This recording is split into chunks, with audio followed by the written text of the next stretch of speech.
বাংলাদেশের হুজুররা সবসময় একটা কথা বলে থাকে, আপনার সন্তানকে যদি কোরআনে হাফেজ বানান সেক্ষেত্রে আপনার পরিবারের জান্নাত নিশ্চিত। মানে পরকালে যায় নাকি আপনার সন্তান ৮-১০ জনকে জান্নাতে নিয়ে যাওয়ার জন্য সুপারিশ করতে পারবে। তাছাড়া আপনার যে কোরআনে হাফেজ সন্তান আছে তাকে নাকি আল্লাহ হাসরের মাঠে এরকম একটা মুকুট উপহার দিবে, সেই মুকুটের আলো সূর্যের চাইতেও আলোকিত হবে।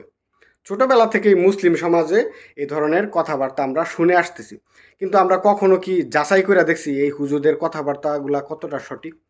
হুজুররা এই কোরআনে হাফেজের ব্যাপারে যেই যেই দুইটা রেফারেন্স দেয়, যেই দুটা হাদিসের কথা বলে, এই দুইটা হাদিস কিন্তু দুর্বল হাদিস, ঠিক আছে? একেবারেই দুর্বল হাদিস, জয়ীফ হাদিস যেটাকে বলে।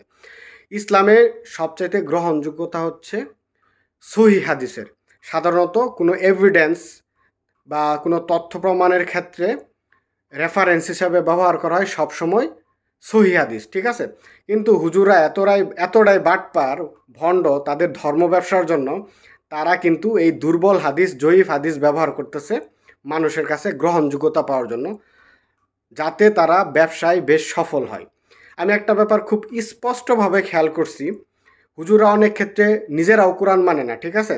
কোরআনে কিন্তু খুব স্পষ্টভাবে বলা আছে যে কোরআনকে বিক্রি করা যাবে না, কোরআন নিয়ে ব্যবসা করা যাবে না, কিন্তু তারা কিন্তু সেটা মানতেছে না। তারা দেখেন কোরআনের যে শক্ত মানে সহি এভিডেন্স আছে যে ধর্ম ব্যবসা করা যাবে না, এটাকে এই রেফারেন্স ব্যবহার করে কিন্তু কোনো হুজুরি কোনো কথা বলে না, ঠিক আছে? কিন্তু তারা ওই দুর্বল হাদিসকে ব্যবহার করে, যেটার তেমন কোনো যৌক্তিকতা নাই, ওই হাদিসগুলাকে ব্যবহার করতেছে তাদের স্বার্থের জন্য, তাদের ব্যবসার জন্য। যেরকম কোরআনে হাফেজ বানাইলেই আপনার 14 গোষ্ঠীর জান্নাত নিশ্চিত, এই হাদিসটা একেবারেই ধরেন দুর্বল হাদিস, এটাকে তারা ব্যবহার করতেছে, মানে এরকমভাবে প্রচার করতেছে এটা সহিহ হাদিস। এখন আমাদের সমাজের মানুষরা তারা তো আর যাচাই করে না, ঠিক না? হুজুরদের কথার উপর তারা নির্ভর করে থাকে। তো হুজুররা যেটা বলতেছে সেটাই তারা বিশ্বাস করতেছে। মানে হুজুররা দেখেন কেমন হিপ্রোকেট, কেমন ভণ্ড বাটপার।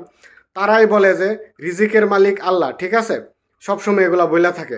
কারণ আপনি যদি যাই বলেন যে আপনি কেন ধর্ম ব্যবসা করে খান, কেন ধর্ম ব্যবসা করেন, আপনি অন্য কাজ কাম করে খান, তখন তারা বলে আমরা কি করে খামু, আমরা তো আর কিছু শিখছি না, এটা করছি না, সেটা করছি না। মানে দুনিয়ার সব মানুষ কাজ কাম করে খাইতে পারতেছে, আপনি হুজুরদের কাছে যান, তারা বলবে যে আমরা ভাই কাজ কাম করে কেমনে খামু।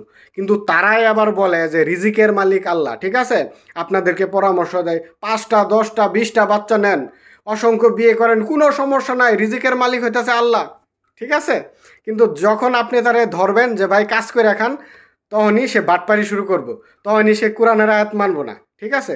এই হইতেছে বাংলাদেশের হুজুরদের হিপ্রোক্রেসি এবং বন্ডামি। আমি বাংলাদেশের বন্ড হুজুরদের সাথে চ্যালেঞ্জ করতেছি, আপনারা যদি প্রমাণ করতে পারেন সহি হাদিস থাইকা, কোরআন থাইকা, যে একটা সন্তানকে যে বাবা কোরআনে হাফেজ বানাইবে তার 14 গোষ্ঠী সহ বেহেস্তে নিয়ে যাইতে পারবে, এরকম যদি প্রমাণ করতে পারেন, তাহলে ফেসবুকে কথা বলা বাদ দিয়ে দেবো, ঠিক আছে? আর কোরআনকে বিক্রি করা যাবে, কোরআন নিয়ে ব্যবসা করা যাবে, এটার শক্ত কোনো দলিল যদি প্রমাণ করতে পারেন যে কোরআন নিয়ে ব্যবসা করে খাওয়া যাবে, তাহলে আমি ইয়াসির আরাফাত ফেসবুকে কথা বলা বাদ দিয়ে দিব। বাংলাদেশের হুজুরদেরকে চ্যালেঞ্জ করলাম।